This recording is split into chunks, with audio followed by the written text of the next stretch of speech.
If you've been raised around the church at all, or you've been part of a church for any period of time, you have heard the golden text of the Bible being John 3:16.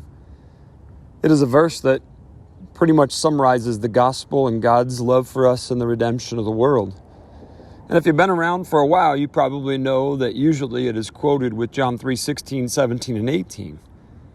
The thing is a lot of times when we have specific verses that we know where we look at or regularly quote or have quoted to us, we miss the message that is surrounding those verses a lot of times. So today, for our Be the Church video, I want to read those verses, but I want to continue reading down a couple verses further because the message Jesus is giving continues. So let's listen. For God so loved the world that he gave his only begotten Son, that whoever believes in him should not perish, but have everlasting life. For God did not send his Son into the world to condemn the world, but that the world through him might be saved. He who believes in him is not condemned, but he who does not believe is condemned already, because he has not believed in the name of the only begotten Son of God. And this is the condemnation, that the light has come into the world, and men love darkness rather than light because their deeds were evil. For everyone practicing evil hates the light. It does not come to the light, lest his deeds should be exposed. But he who does the truth comes to the light, that his deeds may be clearly seen. They have been done in God. So we see the continuation of that context of John 3:16 through 18. Jesus clarifies what that condemnation is.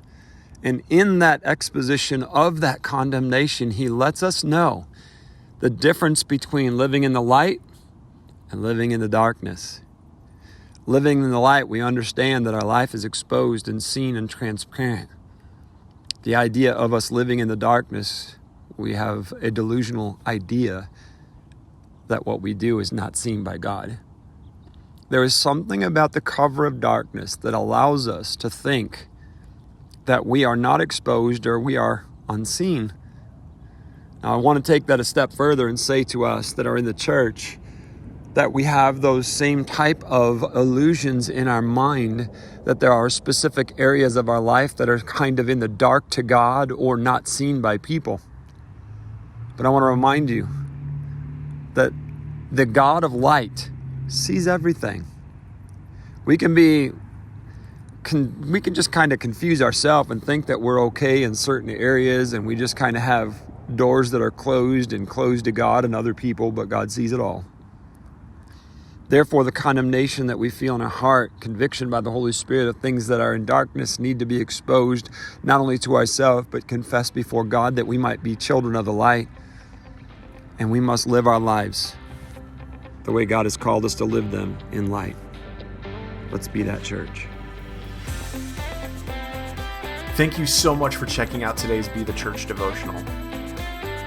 No matter where you are in life, we hope you'll be inspired, encouraged, and know that you are part of the CFF family.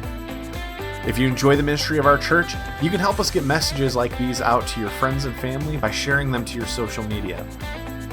You can also help us financially by visiting our website, cfftucson.com/give. That page will give you steps on how to give via PayPal, how to text to give, or how to give through our app. If you haven't already, make sure to subscribe to our channel and click the little bell icon to get notifications of our new videos.